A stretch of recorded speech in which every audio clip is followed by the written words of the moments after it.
Ladies and gentlemen, welcome to episode 153 of the MTB podcast, presented and hosted by Worldwide Cyclery, Trail One Components, and Kettle Mountain. I'm Jared. I am Liam.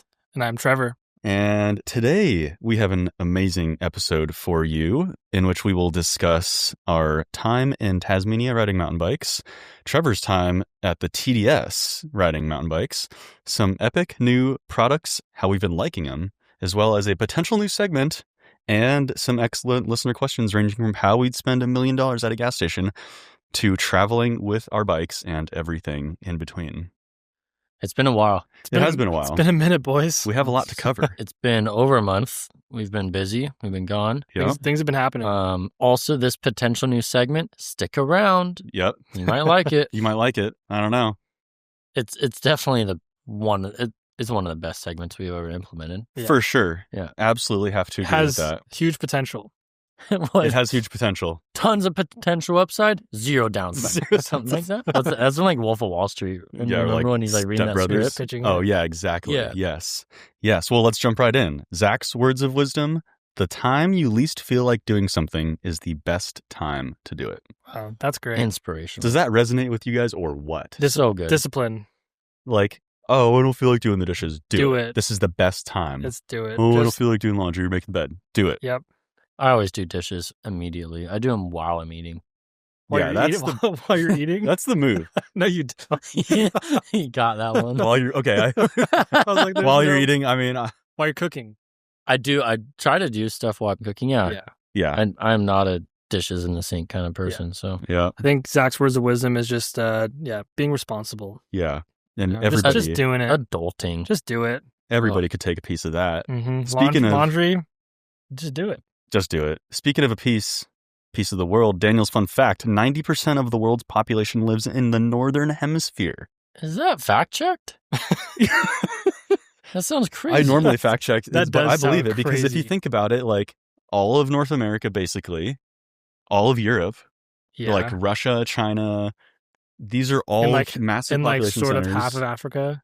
Yeah. But like, so you got South Yeah. America. And there's not a huge population center really within Africa, like Well, compared to North America It or says, Europe. my fact checked, Google AI Yeah. says approximately 90% of the world's population lives in the northern hemisphere. And think about like big cities. Northern Yeah. hemisphere has more land masses. Right, That's true. what it says. Yeah, think of Russia, Europe, and North America. Because alone. I was looking at a map of the world today, just randomly, yeah. and I was looking at some cities in Europe, and I realized how big Russia is. Massive, dude. I was looking at Ukraine and Poland and all those countries around there. Planning something, aren't Eastern, you? No, just Eastern Cheap Europe. travel right Yeah. now. Eastern Europe, and I was like, oh yeah, Russia's right here. And then I zoom out a little bit. It's like, oh, Russia's here too, and there, and there. You know what's really fun is to do Google Earth, like dropping somebody like in Russia, I do it all the and time. you just find like a bunch of bears or something. Like one time I saw like a bear like eating a salmon out of a river. I was like, this is so sick.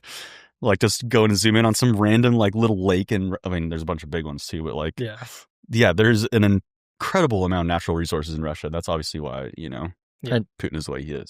I do it got in love. like the Arctic Circle of Russia. Yeah. And just drop myself. And, like, the most Svalbard and random, stuff, random and, like- place you could find. Yeah. Yeah.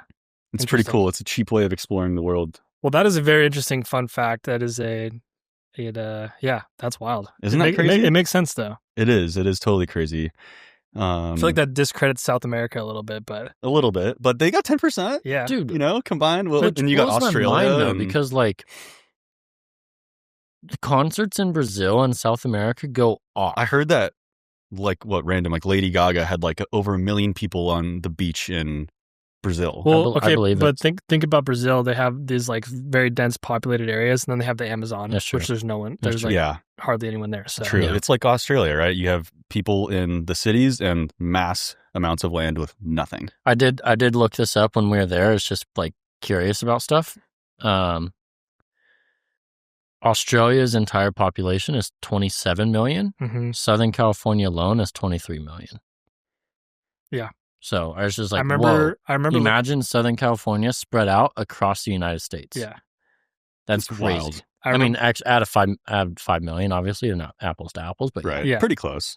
I remember looking that up, actually, not about Southern California, but about Australia. And I've got like family in Sri Lanka, which is a little island below below India, and looking at the population of there and seeing what it was comparable to, and it was comparable to Australia, which just like blew my mind a little bit. Yeah. Sri Lanka. Yeah. A small Really? island Yeah. comparable to They're Australia. just super dense, packed with people, but Australia is not very dense. Wow. Yeah. That's crazy. Relative. Yeah. That is crazy. Mm-hmm. Could be, that was years ago. Could have changed now. I don't know. But All right. don't fact check me on that. But That was a tangent. Let's get pulled back. Yeah, that was. All right. Fantastic testimonial. This was a Google review about Worldwide Cyclery, and I thought it was hilarious because, well, I'll read it. Some really great people. They seem to really care about their customers. One member of the team even thought to check in and see if I was enjoying my order immediately after sustaining a potential head injury on the trail. Hope you're okay, by the way. Now, that's what I call customer service. Now, face value, you wouldn't find this that funny. But the email that goes to customers after you order something, it's like, I crashed on the trail and immediately thought, I wonder if Liam is enjoying the new Maxxis tires that he got. and he got that email right after he just crashed. Well, no, he thought that the customer service person crashed. Like, they thought that the email was like genuine, and the person actually crashed and hit their head. And / she's also being sarcastic and cheeky in response to our sarcastic and cheeky email. That's true. I could be totally misreading this, and he is being facetious. Well, it's the sarcastic emails are great though. It's like, yeah, you get too many emails from companies and they're too serious, and you just don't even look at them. And it's nice to have a funny kind of lighthearted one. Totally. Yeah. And that's like, what we're all about, right? That's what we do. That's what we do. You know what else we do is we ride bikes. We do ride bikes. Trevor, what are some fun rides and bikes you've been riding lately? Well, this last weekend, myself and Liam and a couple other friends, we went on a big backcountry ride in Ojai, XC ride. It was about 40 miles and 7K. And just pushing my limits a little bit. But it was good. Yeah, on the XC bike on the ASR. It's a nice little day. It was a perfect day. We were underneath the clouds, and at the top of it, we were above the clouds, which was just super cool to be up there. And sick. While we were at the top, there was people running ultra marathons. Unreal. Saw like crazy ultra marathons too. That's messed up. Saw like tape on the posted on the markers or whatever, and saying like 25K, 50K, 100K, and then one of them said 100 miles. That's so. It's like it gave me so much motivation in the moment though. I was like, because like you're kind of suffering a little bit, big ride, 4 or 5 hour ride, and it's like, well, I guess I'm not giving up today because these people are running up and down these mountains. It's not just flat 100 miles. It's up crazy big, like 4,000 foot climbs. Yeah, it's insane. Yeah, they're literally doing 3,000 to 4,000 foot climbs up there. And it's like serious backcountry back there. After you get in the mountains back there, I mean, there's zero people. Yeah, except for there's people running and hiking. Well, that's what I mean, right? Like, as a runner, like, that's crazy. It was cool. It was kind of special to be up there. It's makes you grateful to be able to do it. And it was a cool experience. Epic. Yeah, it was a sick loop. Got 2 good single track descents. Solid. And you're on your ASR as well. On my ASR, yeah. I'm having a hard time keeping track of your short travel bike these days, Liam. Yeah, I'm done though now. I'm set up. Liam's found it. Well, have you even... so you're on... This is the XL ASR. Yeah, so I don't... Tell the people about your setup right now. I went back to an ASR. I'm on my 3rd ASR build now. Because you've had quite a few. Yeah, each different, each with their own personality. That's right. They're special in their own way. Yeah, they are. This one, I was riding my 120, and I'm like, this bike's sick. It goes down how I want, but I still kind of want more efficient. And then I started puzzling. I was like, man, I wonder what an XL ASR Geo looks like. So I was doing some numbers, and I was like, I think this will be perfect. So I got an XL ASR. I normally ride a large. Like, I like a 470, 475 reach. The ASR is a little small, so I overforked it with a Pike 130. I have a deluxe rear shock on it. And then kind of, whatever, standard build. I do have Eagle 90 on it, so mechanical Eagle with XXSL cassette and chain ring. Nice. Motive brakes on there. But yeah, so like overforking it brings the reach back a little bit. So I think my kind of, adjusted reach is like 485 now. So it's a little long, but the 120 I was on was 475 and I was running a 50 mil stem. This bike is a 485 and I'm running a 40 mil stem. And it feels money. So with a little back of napkin geometry math, it's pretty similar to what you were running before. Pretty similar, yeah. The wheelbase is longer than I had before. just by a little bit, but it feels great, and it makes the ASR more stable than definitely running a large, which what I was running the previous 2 builds. Yeah. The ASR is in this weird spot because like I like how snappy it is, I like how light it is, I like the simplicity of it, but it's still a single pivot flex stay bike when it starts going downhill, and it gets overwhelmed like when you're riding it on above XC level trails, as it should. Like it's not meant to handle that. Like I'm asking more of it than it wants, but I think the wheelbase helps compensate for some of that. And then running the Pike, running a Deluxe, running stuff like that, some pretty adequate brakes makes it good. Yeah, rode it this weekend, put in a couple good rides on it. So yeah, I think you have like hit a sweet spot with that bike build for sure. Yeah, I think so. It's I'm pretty sick. Really liking it. I think it weighs like 27-ish. Can't remember if it's just under 28 or just under 27. It's in there. Light enough. It's great to ride some bikes that just carry speed though, and you can put some power down, and you can feel the momentum carrying over, and you're just rolling fast. It feels good. Yeah. Yeah. And that's the goal, right? Yeah. You want it to feel like a quick, snappy, fast, efficient XC bike. Yep. But handle some good downhills, I mean, we rode pretty legit downhills on that day. Got some good times on it. And then, on the climb, I still turned the screws a little bit. Then Tideman turned them even harder and spit me out. But, I was just trying to survive personally. Just trying to get through the day. I started to turn them, and Trevor's like, later. Yeah. And then, well, you guys started fast on the second loop we were doing, and I was like, they were talking. And I'm not talking. I'm not talking. I'm like, that's always a good sign. I was like, I'll see you guys at the top. Yeah, just forget Bye. it. and then they're gone. And then I kept it going. And then there's this little reprieve, and Tideman turned them on that, and I was like, oof, I can't turn them more. I mean, I think at that point we're like 4,000 feet going up to like 6,500 feet of the day. Yeah. So, we're already had some climbing in our legs. You're in it. Yeah. A couple of animals. It was sick. It was good. Yeah. Putting in some time on the bike for some events. That's right. Some fun stuff. Time to lock in. Time to lock in. Yeah. It's game time. What about you, Jared? What have you been doing? Pretty good, man. Just trying to reacclimate since we got back from our trip, and put in a few rides on the 140. It's pretty fun to like ride the 165 for, a couple weeks and then hop on the bike. And I'm like, wow, okay, this is actually fast and light. I mean, compared to that, I got 2 4-casters on the 140 right now. And yeah, just totally different machine. It's funny how like face value, you look at 2 bikes, they look similar kind of, and like, they're both Yetis, but they ride completely differently. Different purposes. But yeah, it's super fun to hop back on that thing and just go rip around here and, just kind of get reacquainted and stay fit. Yeah.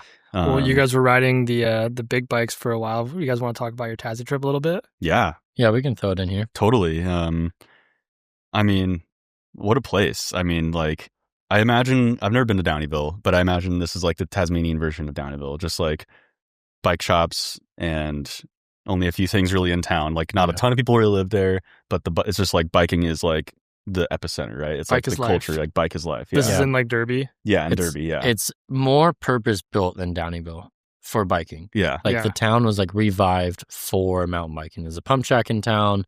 It seemed like you can camp in that. Yeah, it's that center. Like, there's like I didn't know the deal right there. Pay for that, but right next to pump track and bike shop and like right where the shuttles pick up. Yeah. So I don't know exact deals how the shuttles pick up, but I'm guessing you just buy a pass from one of the bike shops or something, or the shuttle company.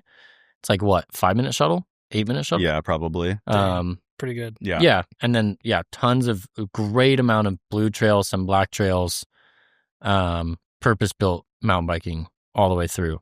Yeah, I remember when the EWS came into town or out there, and they did when Medina, but they also did Derby. I remember seeing things about how mountain biking has stimulated that local economy and kind of made Derby kind of grow as 100%. A city, which is super cool. Yeah, it totally revived the town, like Liam said. I mean, it was a defunct mining town. I think that we're primarily mining tin, and they pretty much like completely depleted the mines. And so they're like, well, this is all just here. Let's make it a sick mountain bike town and bring tourism and people here. So, I was super impressed. I mean, yeah. And then we're on an all mountain rides trip. Essentially what he does is he puts together, where we're staying, which was the Derby Forest cabins, which you can just rent out on your own, which were super sick. Kind of also like mountain bike-ish base. Like he has a little workstation and like spots for your bikes, and then they've got 3 or 4 cabins, right? I think at least 3 or 4 cabins. Yeah, that's cool. It's like bike specific accommodations. Pretty much. Yeah. Yep. And then we were lucky enough. I think you have the option to, but we're lucky enough to have a chef for us as well on the trip. Or else I think you just use that kitchen. Like you just buy your own supplies and use the kitchen. But that was like part of the all mountain rides. Like perk, right? Is like pretty much just show up at the airport and everything is taken care of for you, which is awesome. But so we had a chef eating insane food every day. Yeah, she was incredible. Her name was Sandy. And then so Pete and Derby Forest cabins are awesome. And then the riding, I'd say I've never been to Bentonville, but Derby, Tasmania, with the setup at the Derby Forest cabins, was the best mountain bike destination I've ever been to for purpose mountain biking with a group, riding from blues and greens all the way to double blacks. Yeah. Like it had everything. Like, that's you're not going there if you're not riding bikes. Everyone's there to ride bikes. Everyone's there mountain bikes to ride bikes. Even like you saw full families, mom, dad, kids, all kitted out riding bikes together. Like that's one of the coolest things you can see. Super cool to see the sport evolve to that. It is so cool. Like, definitely. When we initially were planning the trip, like, we've had some other trips in the past where like people bring significant others, right? And like, they hang out and do their thing during the day. And Phil was specifically like, I highly recommend do not bring your significant other because they will be doing nothing. Like there's nothing to do except just for ride bikes. Yeah. Like there's not even really hiking trails. Yeah. It's all one-way bike trails, a climb trail or like 10 downhill trails. Yeah. No hiking trails. That's awesome. Yeah. Which I really appreciated, like the trails, even the green trails were fun. Like you go to some places and the green trails are just like a wet rag. You're just like, well, that sucked. Like that was boring. But these green trails were like fun where you want to actually go do them again. Yeah. Like they had great flow and like rollers that you could double and stuff and great berms and man, just like unreal. Yeah. It was great for a group. Had a blast. It was so good. Yeah. And Jared and I extended on our own after, had a day at Medina, which is insane. Medina is definitely ups the level of riding from Derby. Like we rode some pretty good blues and then we rode some blacks and I was just like, what the hell? Like this thing got gnarly quick. Properly gnarly. Yeah. Yeah.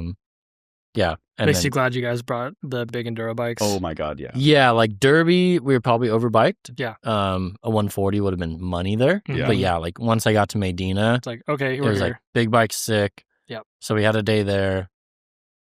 I departed. Jared, he met up with his lovely wife and had a week. I went to New Zealand from there. Yeah. And I rode Rotorua for 3 days and Queenstown for 3 days. Solid. And I had a blast. And also very glad I had the big bike in both of them. Yeah. Like Rotorua, you could get away with a 140, but it's steep. Yeah. I'd actually say the mullet and good brakes and suspension was better than like all the travel I had. Yeah. Like I don't know if I used all the travel, but it was like confidence and then brakes, suspension, tires, geometry, and the mullet was sick because it was steep and tight. Yeah. Rotorua was. Gotcha. Yeah. Rotorua is like Santa Cruz a bit. So, yeah. But so that was sick, and then Queenstown. Some pretty serious trails as well. It's also end of season for both those spots, so like some of the trails were in pretty rough shape. A lot of braking bumps and pretty rough and rough stuff. Yeah, like the jump lines were even pretty gnarly to get through. Not as far as jump wise, but like big holes in the berms to try to carry speed through. Yeah, Medina as well, huh? Yeah, Medina as well. Yeah. Oh, really? You're just slamming brake pretty bumps. Trashed, yeah, it's like very end of season for them, right? Like it's about to be fall or winter for them. Yeah, Southern Hemisphere. Yeah. So total trip. I had a blast. I did 3 weeks of riding on a big bike and frameworks performed flawlessly. Yeah. Yeah. I'll probably get a bike check on that soon. Yeah, that's right. Yeah. We got those sick photos that we took in Tasmania. True. Yeah. True. You were on the 165? 165. ESP 165. Yeah. I mean, totally so stoked I got that bike for that trip. I mean, yeah. Two kind of similar two similar genres of bikes. Right? Definitely. Totally. Yeah. Which is cool. I'm really glad Liam built his frameworks. That kind of inspired me to get the enduro bike because it was perfect. Yeah.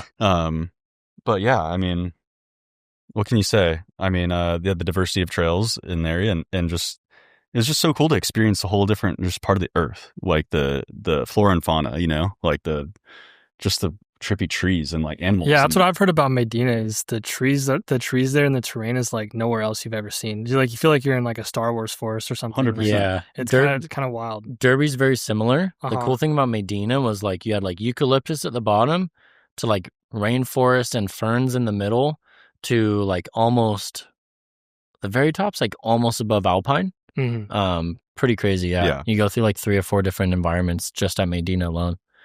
Crazy. Yeah, and like Queenstown, South Island. I'd like to go back to South Island. I feel like with New Zealand, you kind of need like a whole month. I'd like to go back to South Island and spend time in like Christchurch and Nelson, and they call them the Alps, the Southern Alps there as well. So sick. I could spend a whole month there, bring 2 bikes and just explore and hike and ride. Yeah, did you insane run into Andre's buddy as well? Were you there when that happened? I wasn't with him, but we met up the next day when we rode. Oh, nice. And then I rode with him separately another day. Yeah. Oh, sick. Mm-hmm. Awesome. Yeah. Yeah. Just by happenstance, they ran into Andre's buddy he went to college with in New Zealand. And he randomly? He moved just there. On a river. Yeah. Just like he just randomly met him? Ran into him. And he moved there with his girlfriend and built a van. You were with Andre? No, I was how did he know you? I was riding that day. No, so Andre saw his buddy. He just saw him. Yeah. How crazy is that? Like I was into with him him. in New Zealand. Yeah. I mean, it's a big world, but it's a small world. It totally is. Yeah. That's a good way of putting it. Yeah, it's crazy. But so he moved out to New Zealand with his girlfriend and built a van, the same Sprinter that I have. Okay. And they're just kicking it. Yeah. It's kind of the move. Living in Rotorua. It's just a total vibe. Yeah. I'm like, dude, I think New Zealand's sick. like the perfect place to do something like that. 100%. Yeah. Yeah. He's looking for work too, so if anyone lives in Rotorua and wants a smart worker, he said he'll do anything. But he's really smart. He's an engineer. Yeah. Very smart guy. Yeah. I went to UC Santa Cruz. Very cool. But yeah, super sick. Well, Trevor, how was the Dirty Sanchez? So I just came back last week from the TDS Enduro, which is the Dirty Sanchez Enduro. And, invite only. Yeah, it's like an invite only kind of pro race, and it's on the Sanchez Ranch. The Sanchez family is the family who hosts it. It's up in it's Grass Valley, Auburn area, kind of Northern California. Super sick place. And they have about, 20 different trails probably going down the mountain. Jeez. And for the race, it's an enduro race, and we get to practice on Friday, like 5 trails, and then we race 11 of them between Saturday and Sunday. So like about 5 or 6 are blind, which is pretty kind of gnarly. It's gnarly because I didn't actually know that. Yeah, they're hard trails. I've done it the past 5 or 6 years now, so I know the trails now, which is a huge help. People who go for the first time, like we had a couple friends do it for the first time this year, and it's gnarly doing that stuff blind. I'm sure. You really have no idea what to expect. It's pretty crazy, but yeah, Friday practice was good. To note, I was racing eBikes. I was racing our Crestline bike, our RS 180 or LS 180, or no, sorry, S 180. God, they're kind of confusing now. Figure that out, Jordan. The S 180. Anyway, big travel, full e-bike, super fun. The race itself is kind of a party race, so people are out every night. There's a huge bonfire and stuff, and people are drinking and having fun, and so it's more fun to do the race on an e-bike. I mean, it's just straight up. It's gotten more popular over the years too with the e-bikes. Yeah, every year it's like more people sign up. It was like the e-bike class had 5 people, and now the pro class has like it still has like 20 people. But yeah, the e-bike class probably had like 20 people. Now there's like 50 people. Yeah, and there's probably about 100 pros, and all the serious guys are racing the normal bikes because that's their job. But there's a bunch of free riders get invited and stuff, like guys who are doing Rampage and stuff. They're all racing it, so we're racing with them. It's super fun. So yeah, you get to do a bunch of laps on Friday and practice. And so practice this year was in the dry. It was awesome. Got a bunch of laps in, feeling super good. Bike was awesome. And then come Saturday morning, it's raining, and we're camping. And you said it's like clay, right? It's all red clay. It's like a slip and slide. Slide. So it was about 40 degrees too. It was pretty cold. Oh my God. So yeah, a little grim. Just staying alive by they had a campfire at the top, so just trying to stay warm from the fire. And yeah, so first stage go down, and about 20 seconds in, I just crash. There's like the trail splits, and there's a bunch of numbers on trees, and you have to figure out what number you have to go to correspond to what stage you're doing. And I'm looking, and then turn right, and then all of a sudden I'm on the ground. Dang it. Oh. So finish that, do the next 2 stages, and then fourth stage goes around, same thing. Have to go right, and I crash in the same exact spot. It was gonna lead into a different trail, but the first part was the same. And I crashed in the same spot, and I was pissed. And I ended up crashing on a rock. I bent my chain ring and broke the chain. And I mean, I probably could have bent the chain ring back, but it was cracked. And so I just went home. I was so over it. It was pretty grim out there racing in the mud. Like, we're from Southern California, so we don't really ride in the mud too much. And when it is muddy, it's like okay for the most part. It's not super slippery. Yeah. This clay stuff is like ice. Yeah. So you hit the brake, or you don't even hit the brakes, and you just are on the ground.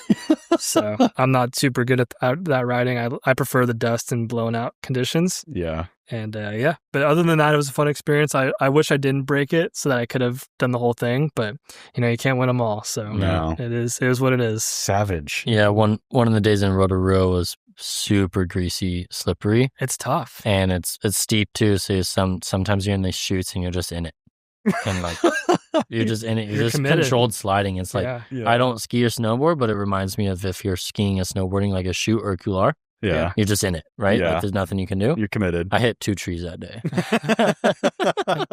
Turns out they don't move. Yeah.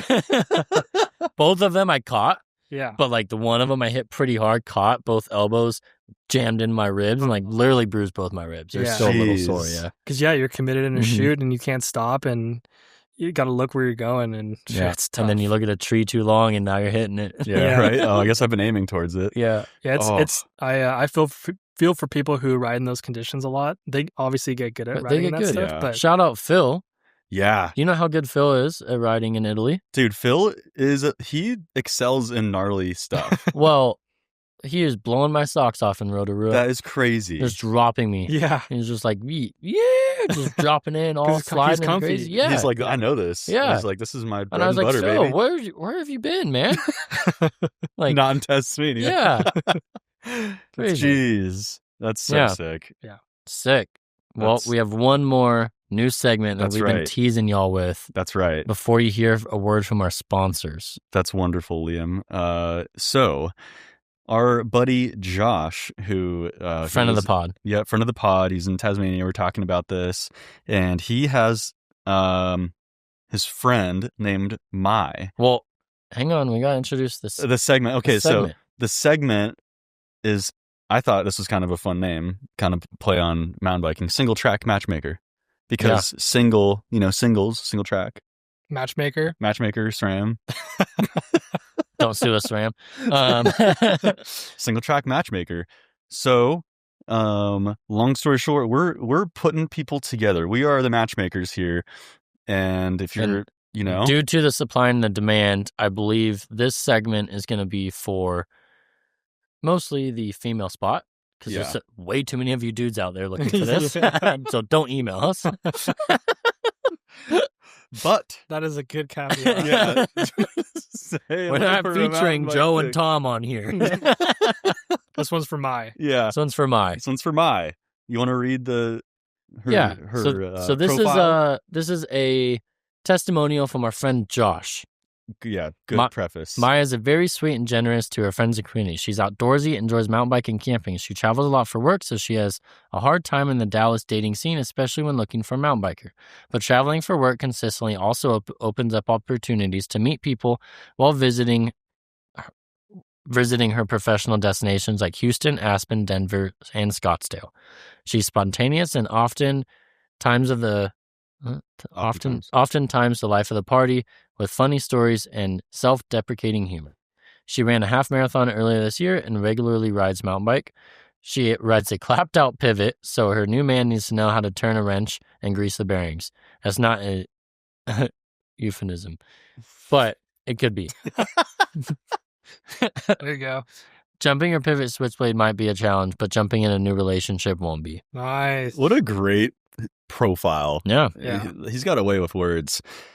So if you're single something or other Who rides mountain bikes? Oh, do we know how old she is?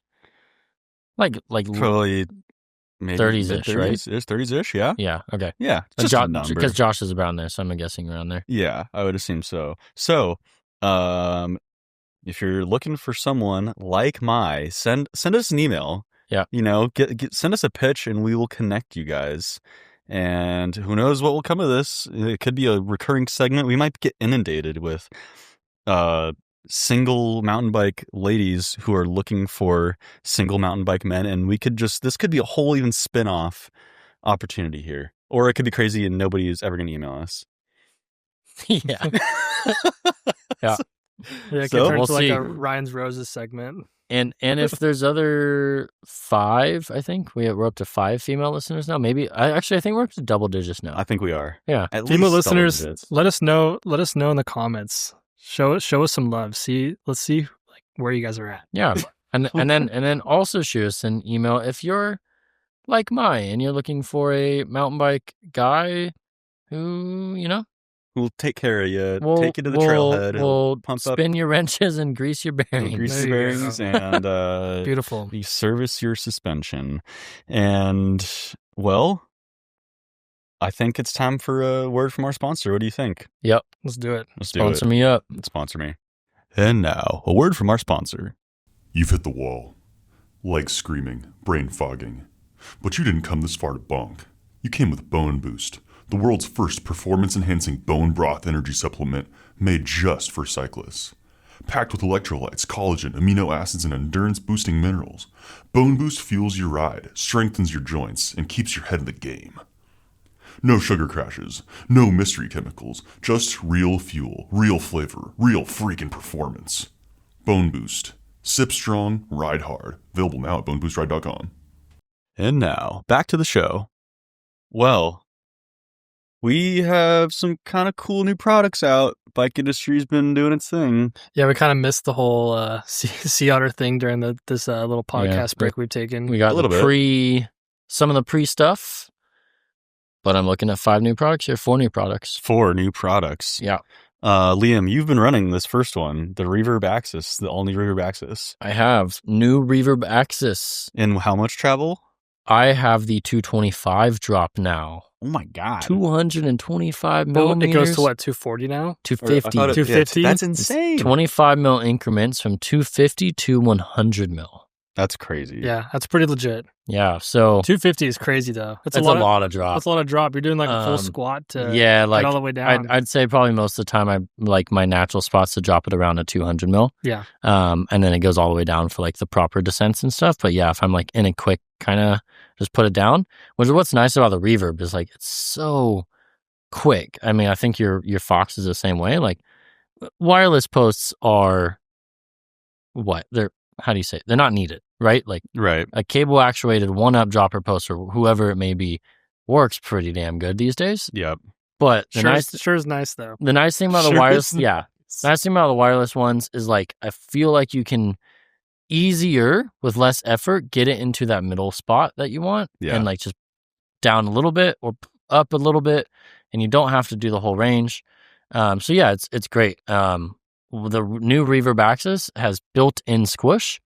I think they call it like ride dynamic or something like that. Dynamic ride performance. Good marketing. Essentially, there's no oil in this anymore. So it should last way longer. I think they doubled the service interval in it. Oh, wow. So it's just 2 air chambers. So at full extension, it's got a lock. So it's rock solid. And then once you go below that, it basically has squish. Now, SRAM will say otherwise, but this might just be the way they designed it and the way it's like, hey, we don't really want to figure out how to not do this. We're just going to call it something. Yeah. It's just a consequence of their engineering. Correct. Yeah. But so beware if you do get one. Troyden called me before it was out. It's like, hey, does your post do this? I was like, yeah, it's supposed to do this. He goes, oh, okay.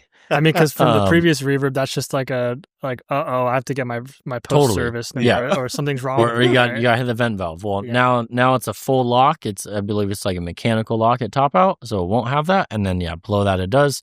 They moved the battery from the top of the seat post at the rails or the mounting spot to below or at the seat post collar.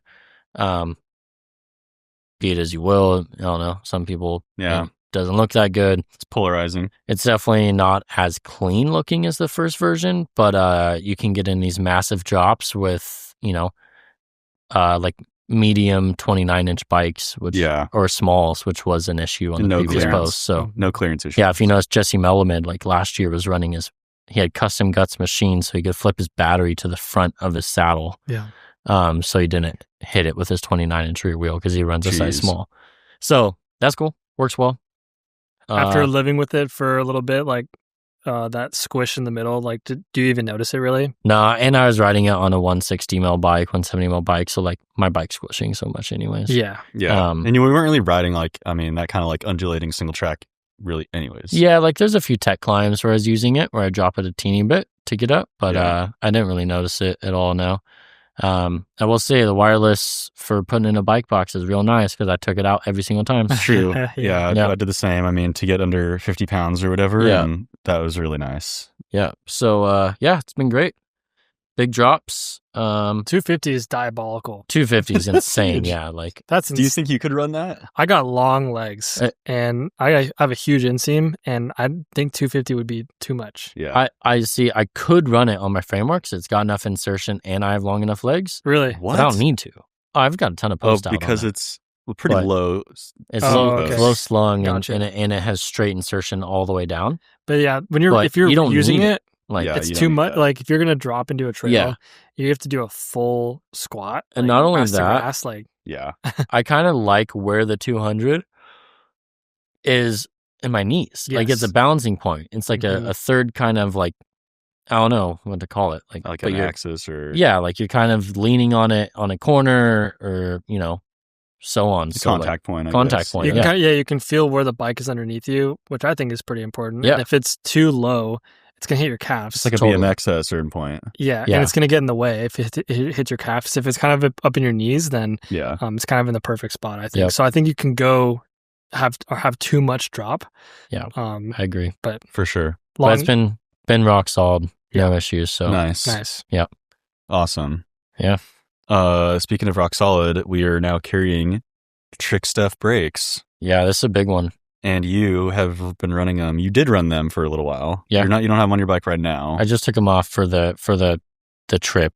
As I was nervous of not having spare parts in case. Yeah. Luckily, I didn't even crash, so probably didn't need them, but it's a lot harder to find Trick Stuff parts in the middle of nowhere versus, possibly a SRAM part or two. Yeah. But no, they're amazing. Like, they are the creme de la creme of the brakes. They are top shelf. They are. They're insane. You hold them in your hand. And you're like, this is machined bike jewelry. Yeah, that works. It's a work of art. Trevor and I went to DT Swiss, who owns Trick Stuff, and one of the main Trick Stuff guys were there and gave us literally a 2-day crash course on these brakes, from every little seal all the way up how to build them, how to bleed them, run them. Everything. Get a lever in your hand or a caliper in your hand and take it all apart, put it back together, and bleed it like super easy and super good. And that's super cool. Lever feels super light, tons of power, and it's just a nice trick piece of equipment to have on your bike. Literally. They're super precise, super quality, super actually durable. Like when the guy first started bleeding him, me and Trevor were like, I've never seen someone bleed a brake like that. Like, we're bike mechanics and we know how to bleed brakes, right? Yeah. And this guy's going like so aggressive with the bleed and plunging it or pulling a vacuum into the brake. He said he was like manhandling him. Yeah. Oh, and he was like, yeah. He's like, don't you want to get the air out? And he's like, our seals are precise, and our that's why we machine our bodies. They're precise, like way more precise. Because of this. Wow. So yeah, they're super cool. They're expensive. They just came out with the updated Piccola HD, which comes with a super cool 3D printed titanium lever. Oh, that just looks really chic. I don't think it does anything different than the carbon one, but it's got like a little more texture on it. Yeah, but it looks sick. It does look cool. Sick. It's just another like trick thing to have on your bike. Totally. Perfect for like a super light XC race rig. So sick. But we have them in stock. We have more coming. They're on the site. And yeah, I ran the Maximas for quite a while. I did that huge, what was that called? Trans Santa Ana. Oh yeah, With the Maximas, 10,000 feet of pine descending in a day. Like they had it was awesome. So- no fade, no issues. The Duratissima is one step above the Maxima. One below. One below. One below. Yeah, that's so like their trail enduro brakes. Duratissima. Maxima would be like a Maven. Duratissima would be like a Code. Okay. Piccola HD would be like a Motive. Okay. And Piccola would be like a, XC 2-piston brake. Okay. Yeah. That's the whole Wow. lineup right there. Sick. Yeah, they're awesome. Absolute Bike- dream. And dream brakes. they've got some with braided lines. So if you're unfamiliar with that, like a braided line is compressionless, basically. So that when you're squeezing a brake, sometimes you can see the brake hose actually move, or it'll actually expand a little bit. And that just means like worse brake feel. It's expanding, right? You don't want it to expand. So they've got braided hoses available as well, and yeah, those are super cool as well. Just it looks cool. It looks really cool. Definitely. That's so baller. Wow. Yep. So those are cool. Wow. You know what else is cool? The new Druid E. Druid E. From Forbidden. New Forbidden e-bike with the DJI Avinox motor. system. It is insane. Yep. We ordered a few. We ordered 12, sold 12. Really? Yeah. Whoa. I'm trying to get more, but yeah, they don't have more yet. Whoa. Yeah. So people want them, man. I mean, we've had that Amflow for a while here, and we were Yeah. doing a little bit of a review and test on the Amflow, which was DJI's kind of house bike, and it's proven to be It's been solid. It's been really good. and fast. yeah. So fast. So fast, super light. I mean, the Amflow that we have is 46 pounds and looks like a normal bike. Yeah. And so the actual Amflow bike itself was not super high quality. It's kind of just like a China bike, Like but a the catalog, system yeah. itself that's running it is just kind of just up the game for the e-bike market for a lot. sure. So it's super exciting to see a company like Forbidden, which we're all stoked on, Yeah. to come out and spec one of their first e-bike Yeah. with And the Avinox DJI It's system. they definitely took so their time coming to the e-bike market. They Yeah. wanted to do it Forbidden. They wanted to make sure it was good, and they wanted a motor that was good. I had been chatting with them over the years about it, and they're going to another motor company, and they switched to this pretty much like I wouldn't say last minute, but like they switched to it at the last moment they could without delaying their e-bike production, and I think it was a great move for them. I think so too. It just wouldn't have hit the same if it was just another motor from like, no offense to Shimano or whatever. But like, any other brand, just X, not- Y, and Z. Like it's just like, okay, there's a million e-bikes with Correct. that motor out there. Like this e-bike has a unique platform and motor and battery system that is like, quite frankly, a step above, I feel like, the other ones out there. It Yeah. is. I mean, I think Bosch is solid, but like the power Yeah. and the Avinox is like, it's just insane. it's and the insane. technology. It's very easy to use. It works well while you're riding it as well. Yeah. And I've always said, since e-bikes kind of first came out and high pivot bikes were starting to become a thing, like, why not make a high pivot e-bike? It just makes way too much sense. There's not It a lot does. out there. What There's really- Norco has one, and then like the Trek/E. Yeah. I think so. Yeah. And I've heard great that's things all about like that. very but very recent stuff. Yeah. So like the market's catching up, but it's super cool to see it now with this new lightweight, high power system. yeah. yeah, And all the reviews have been kind of raving about the bike. Yeah, Mhm. so far. So yeah, they have the getting Druid. one for test, and that'll be sick. Yeah. So they have the the Druid E Lite, Yep. which is the 130, 140 bike. 140, 150. 140, 150, and then the Druid E Core, which is 150, 160. So there's kind of, and then the Druid E Lite comes with a lighter weight battery, same power, lighter weight battery, lighter weight Like components. a lyric style build. Super deluxe, Yeah, and then the Druid E Core, like Zeb and Vivid Vivid Air, and full battery. Oh, full 800 So hours. sick. And they kind of know most people are going to go to the core. I think they only have one color on the light and two colors on the core, like kind of breaking up their audience that they know. But yeah. it looks sick. We're stoked. We sold our demo because there's Yeah. so much demand. So Mhm. Yeah. no point in having a bike you can demo if you can't buy it. So That's we true. sold them, and yeah, we're waiting for more to come in. But check it out; they are sick, and I think we still are taking names if you'd like to get your name Nice. on one. So yeah, Sick. one more product. DC Swiss 350 DEG. Yeah, You guys say that again. DT Swiss 350 DEG. Yeah. You guys went to DT Swiss. Tell us about it. Yeah, so they already have the DEG technology. It's the new drive ring technology. It's a larger ratchet ring, pretty similar to like the OG ratchet system, but it's larger, so there's more teeth to engage, and you don't have to remove the drive ring to service the inner drive bearing. Yeah, so the drive ring is bigger than the actual bearing. That's smart. Yeah, so it's 'cause those things massive. are a pain. Yeah, I think the 350 DEG comes with a 72-point engagement, Yeah, but it it's does. upgradable to the 90 tooth, like the 240 DEG. Sick. And they come in some limited colors right now. I think they're still available in limited color. I don't know if Nice. they're fully sold out, but yeah, it's just like pretty much if you want a pretty high engagement, super solid hub, and you don't want to break the bank, 350 DEG is like a trail bike to downhill bike I'd run. Trail bike, if you're worried about weight, to XC bike, I'd run the 350 Or 240. 240 EXP or the standard 350. Yeah. Mhm. Yeah. Wow. Yeah, super So- cool. Just another step in the line for them, and I think I think that 72 is kind of a perfect It point is. of engagement. You know, it's not overkill like a Hydra, let's say, like where it's just there's so much engagement. Yeah. Yeah. 300 plus points of engagement. Like it's enough engagement. You're never going to be like, man, I need more engagement, but it's also super durable still. Mm-hmm. Because once you get a super high engagement, like the pieces of metal that are engaging are so small. Yeah.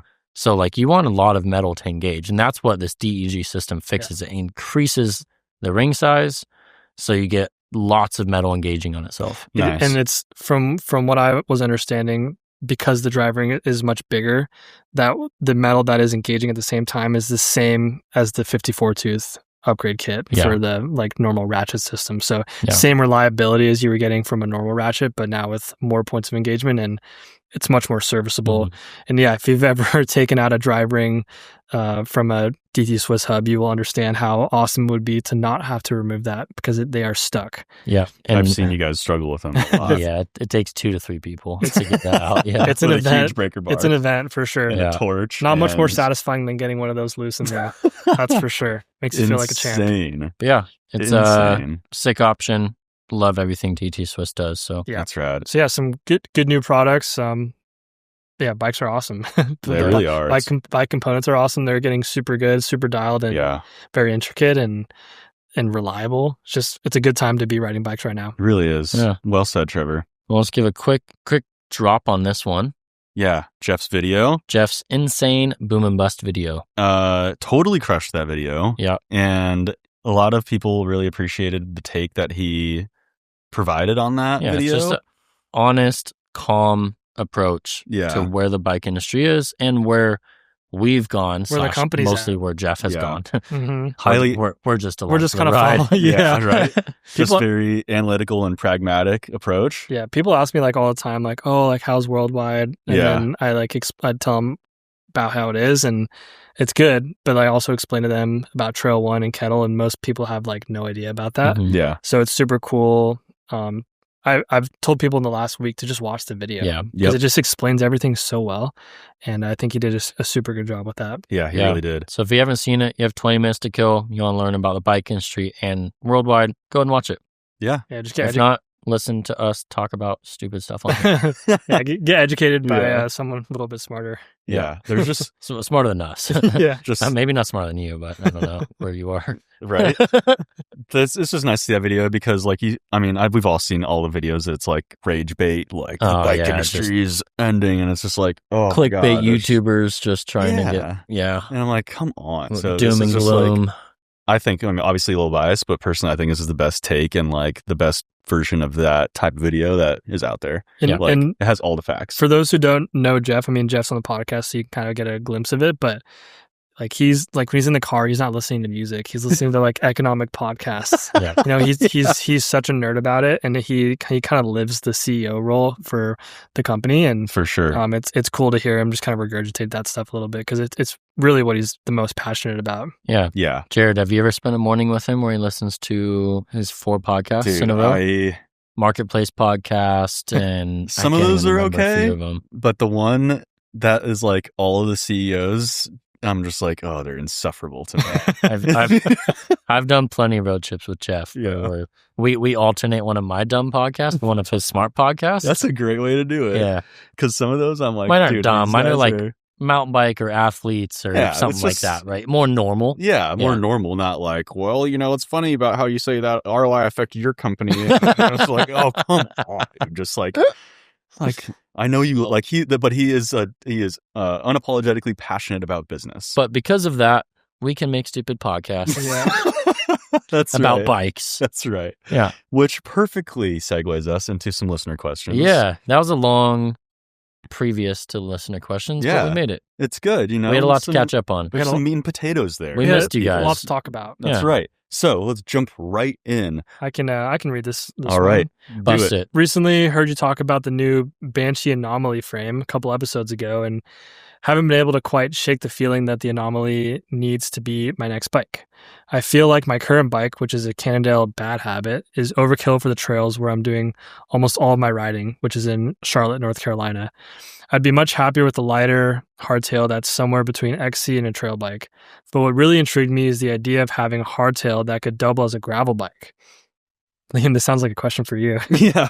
I could see a scenario where I swap the flat bars and stem for a Shirley corner bars plus stem, and swap mountain bike tires / rims for 700C gravel tire rims, and voila, gravel bike. Is that crazy or so crazy it could work? My bike quiver ceiling is 3 bikes, and with the road bike and commuter already, this could give me a mountain bike and a gravel bike in one. Mm-hmm.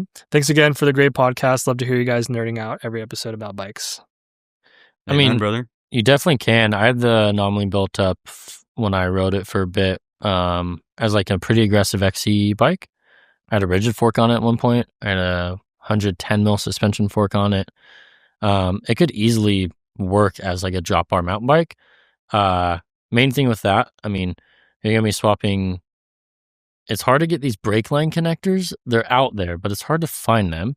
But essentially, it's a quick connect that you can put in your lines to be able to swap from a flat bar mountain bike lever to a drop bar, road bike lever. and you don't have to bleed it. You don't have to bleed it. You can do like 4 or 5 times without bleeding it. Really? Wow. That'd be cool for this. And then also you need to shorten up your stem.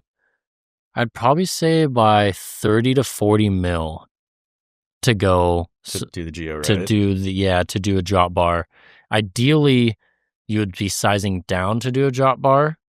So you'd run like a medium with like a 70 or 80 mil stem, and then like a large with like a 70 or 80 mil stem between drop bar and flat bar. But obviously you can find a balance between the two and like figure that out. Could be cool.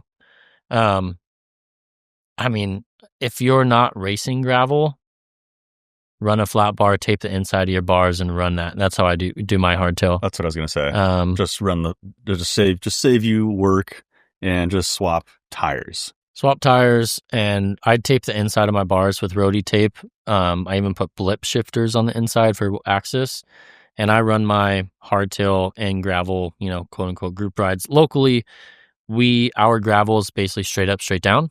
So like, I'm not in a pace line that much. Yeah. And It's different here. It is a little different here, but I just have a basically all road bike and a hardtail now. And I cut out the pure gravel bike because around us, it's not that fun. Yeah, gravel is, I think, best around here, at least, as just like an adventure ride and like using the gravel and dirt roads to connect bits of asphalt. Yeah. Not necessarily like all out single track or double track. Like, Yeah, it's like all road, yeah. kind of all condition sort of ride. Yeah. But I think you put it perfectly, Liam. Like, that bike, yes, it very well could serve both these purposes.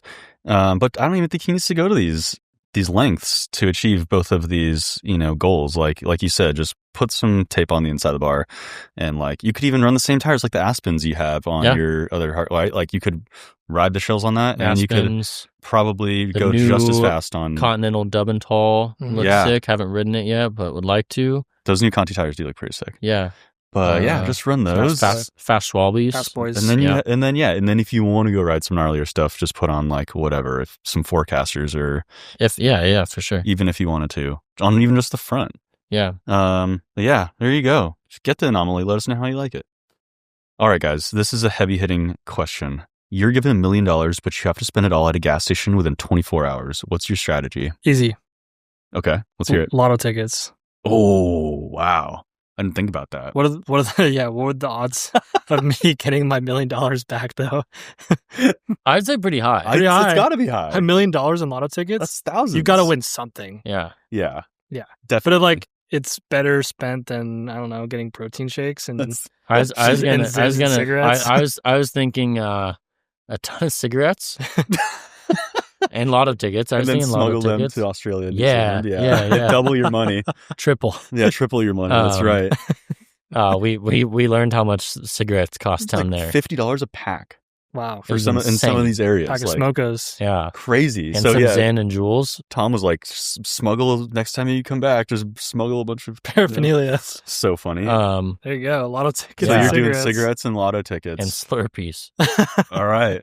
I think You could get so many Slurpees for $1 million. Because I mean, realistically, what you spend like $1,000 on cigarettes and Slurpees, and you spend the rest, other $999,000 on lotto tickets. So you guys gave me some ideas. Okay, this is my original idea, but I don't know if you guys saw the news story about the people who they took the box truck filled with a huge tank, like a couple of like 250-gallon tanks inside the box truck to steal gas from the gas station. Okay. So I would do something like that, but I wouldn't steal it. I would just, You'd pay for it. I'd pay for it, use and keep it for my own use, so that I have like, unlimited or like not unlimited Gas on gas, demand. but a lot of gas on demand at my house. Does gas save? Depending on the type of gas, but there are gas like stabilizers you Gotcha. get if you're storing it for a long time. Like, for instance, a lot of people put them in their boats or RVs if they're sitting for a long time, or motorcycles. But I'd probably do half gas and then cigarettes and lotto tickets, and then I'd probably also clean them out of all the beer and non-perishable items they have. Interesting. So You'd have to go to one of those gas stations on the way to Vegas that are just like the biggest gas stations in the world. Do you think we like could a Love's or Terribles or something? Do you think we could get this $1 million spent at the gas station market we shopped at in Tasmania before Medina? Oh, we'd probably buy the whole store. I don't think we could. Oh, Was- because they had like a meat section. Was it big? And No, I don't think we could spend $1 million. Oh, you don't think we Oh. could? I don't even know if they have lotto. Yeah, I don't think we No. probably could either. I mean, I would assume most gas stations probably don't have $1 million worth of inventory, except for maybe one like a Love's or something like that. Yeah. A big, Yeah. big one. Yeah, this But was still it. though. That's true. We bought enough groceries to live for like 2.5 days from this little market gas station. they had like little packaged meat from like Yeah. the cow that was like killed across the street. You Nice. Yeah. It was cool. know, it was That's good cool. though. We made it work. Made a couple of bolognese and stuff. Yeah. All right. MTB podcast Brain Trust. Love the pod. Been listening since before y'all started hosting it. I have to say y'all's version is more entertaining for sure and has generally more applicable information, but the other guys had good info too. Here's my question. I recently bought a Stump Jumper Comp Alloy 15 and I'm already trying to figure out how to travel with it. I know a lot of people use the Evoc bag. My issue with that is that it's pricey and it won't hold my whole bike while staying under 50 pounds. Plus, it seems like you need to pack a bunch of pool noodles around it. I'm willing to bite the bullet if it's the best way for safety and cost, but I'm interested in other options. What do y'all use? What do you like and not like? Do you have other suggestions? Thanks, gents. Congrats on the new studio. Keep up the great content.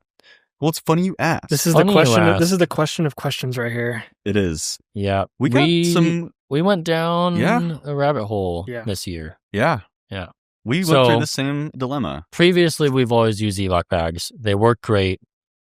They're kind of the tried and true, like you said. Yeah. Like bike's gonna be good at the end of the day. yeah, Yeah. You buy put pool noodles, but it's like you maybe don't even need them really. Yeah. Yeah. you buy it's buy good. like 2 pool noodles. That's just kind of for like added protection, just in case you get an angry airport worker. But they're good, no Yeah. issues. The problem is it is really hard to get an Evoc bag and an enduro bike under 50 pounds. It's Yep. basically impossible. Mhm. Basically. So you're either pulling parts off, like derailleur's easy. If you have wireless parts like dropper, derailleur, that's easy. Pedals, chain, rotors, just pull off. So you pull all that stuff off and you can usually get under 50 pounds.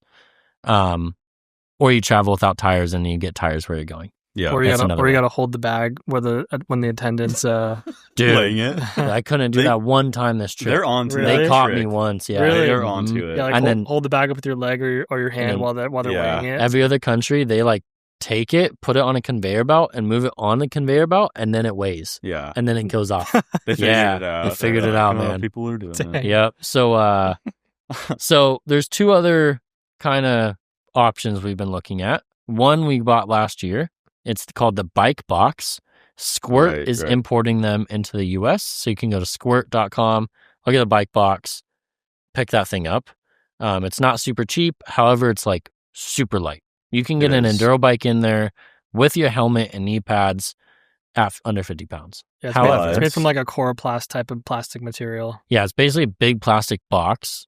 It doesn't last absolutely forever, but for the normal person who takes 1 or 2 trips a year, it'll last you for 5 years. Yeah. But it does come with some wheels that are kind of so-so, little jank. So. Oh yeah, the ones you like strap on. Yeah. But it's also huge. It's a pain to travel with. It's massive. It's massive, and it's a pain to travel with. Like, if you have, like, I was on this Tasmania and New Zealand trip. There's times I was walking a quarter mile from the shuttle drop-off to dropping my bags. Oh. Yeah. And one time I took 2 breaks. Yeah. I was dying. Yeah. Because you had and I had wheels and stuff, and I was dying. Like, I had duffels and backpacks. I changed my whole travel. So I would spend $250 on a bag that day if I needed, if I knew it was going to work better. But I've done the Evoque bag before, and my buddies had the 3rd wheel where you could just lay it down. That's really nice. I had the Evoque bag, really heavy bike with all my luggage and everything, going across freaking Oaxaca, and I was over it. Yeah, it can be brutal. That's one thing you don't really consider, right? Yeah. So the Squirt's cool. It works for that.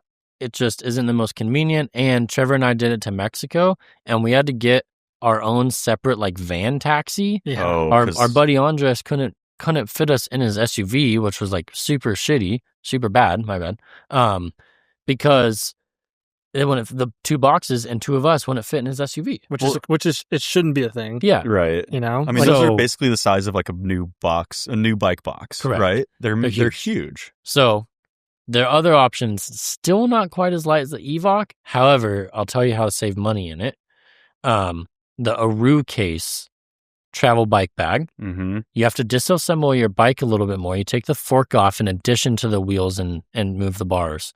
But it still weighs roughly about the same as the Evoque. Maybe it's a touch lighter. So Jared and I were still removing some parts and putting them in check bag. However, it's so small, it fits in the trunk of basically any Uber. Yep. So therefore, I took 4 or 5 Ubers on this trip that I went on. Every single time I paid for the lowest Uber rate, $20-$30, instead of getting an Uber XL, paying $35-$45. So every single time I Ubered, I saved $20. Yeah. Over the 5 times, I paid enough to check that bag on all my flights. And I think, therefore, it's basically a wash. Yeah. It's really small to travel with. You can get in any Uber. It makes it super, super convenient. You do need to make sure you're packing the bike correctly in there. Yeah. So you need like some good foam, like a pool noodle or something. But I enjoyed how small it was. It made a huge difference to travel around, especially if you're going to go to Europe where everything is small. Yeah. Even Cars compared to the Evoque bag. Yeah. The regular Evoque bag. It's so small. It's way smaller. Cars, elevators, they're so small. Oh, yeah, true. And we fit 2 of them and all of our luggage in the back of that crossover and Paige's. And we had the seat. We could have had the seats almost all the way up, right? But we had one down. Yeah, we had a mid-size SUV with 3 people, 2 bike bags, and 3 people's worth of luggage. Yeah. That wouldn't work otherwise. No Evoque bag. No. But the order case, perfectly stacked in the trunk, flat, slid in like a puzzle piece. Yeah. Yeah. Honestly, if you're using an Evoque bag and traveling, you kind of need a truck. You kind of do. Or a van. Yeah. Because when we've done it, US trips, we get a minivan and it works great. Yeah. But, or if you have a truck, right? But, sometimes a minivan's cheaper to rent if you're renting a car, but, the cheapest is obviously a car. Yeah. Like a small car. And with these Aru case travel bags, slip right in the trunk. I think you can fit then just a back seat. Mm-hmm. Oh, yeah. You could probably fit in the trunk of a Camry, honestly. I got picked up in a car, fit right in. I got picked up in this teeny Ford I've never seen in the States. It was microscopic SUV. Yeah. And the dude looks at me and I was like, let's try. Fit right in. Yeah, that's worth it. Didn't even have to move a seat down on this. There you go. Fit right in. Oru case. Yeah. So, but yeah, you do have to package it a little more. And it still ends up being over 50 pounds. However, if you're Ubering or you're getting a rental car, you can save money on the cheaper rental car. True. And then pay for your baggage fee. Yeah, unless you have a light bike, or if it's like super electronic like ours, we were able to like we were taking off our dropper posts. Like I took off my cassette rotors, pretty much anything that like you said, chain pedals, all that stuff was in a separate bag checked. And I think on the way back, I did leave a tire back, right? But I was under 50. Yeah, like you said, you can travel without tires. Put them on. Put tires, like brand new tires, in your separate bag. Mount them when you get there. Yeah, tires should actually be able to go through like a carry-on as well. That's the problem. Most bike parts can't really go on as a carry-on through TSA. They'll trip. True. Yeah. Tires though, for sure. Tires can though. Yeah. If you got room. Yeah. So there. Yeah. Man, it's a puzzle piece and a rabbit hole to go down. It is. Sorry, we don't have like a clear. Yeah. Hey, I mean, it's like pick your solution. Either a durable case, a light case, or I don't know. A small case. Like pick one. Yeah. Right. Yeah. And if you're worried about like an eBike bag or something like that being too pricey, like you can always just get like a good bike box. It's like the bare minimum. Yeah, some people do that, right? Not really reusable. Pros don't travel with eBike bags. They travel with bike boxes. They travel with bike boxes. Yeah. However, they're probably a little less worried about this stuff getting trashed than everyone else. Yeah. But if you look at the way Pro travels, Nico just posted a photo. Every time he goes to somewhere, he posts a photo, Specialized and bike box. it's like Rick versus United Yeah. every time, and he's got like 6 bike boxes at the check line, and I'm sure they probably see him walking up and they go, "Oh my god!" Yeah. And he either gets away with it, and they're like, "Yep, cool," or they're gonna hound him. But for the record, we also didn't get charged at all.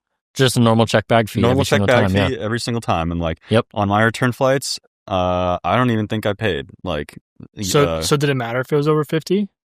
well, Yes. yes, still but they paid also it. they go by kilograms when we were coming back. Yeah. And And it was like 50, it was like 27 or 20 kilograms or something like that. Was 25 kilo or something like that, which ended up being like 55 pounds. Mhm. So we ended up being in clear anyways, but Yeah. so that was cool. There you go. And you think Yeah. it's because it didn't look like a bike bag? Or I don't. That's part of I don't it. know. I mean, Jeff got away with a little cheeky one, but we're gonna hold that one close to our chest for now.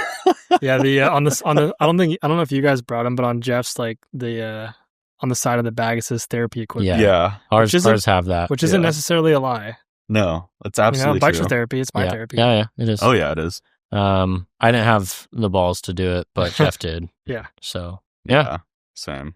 Well, we that's a long pod. Yeah, Sorry we didn't get a lot of questions, but we've got a lot more for the next one. that's true. We do have a lot of questions for the next one, and thank you everybody so much for tuning in. It's nice to be back in studio with you guys and chopping it up on bike stuff. Yeah. And for all you incredible listeners out there, we still have this code for you that is MTB Podcast 10, and that'll work on the Worldwide Cyclery website for anything you desire. So shop to your heart's content, shop till you drop. And I think that'll just about wrap this one up. Thanks for listening, guys. See ya. Toodaloo. Thanks for listening. We love you. Love ya. Peace.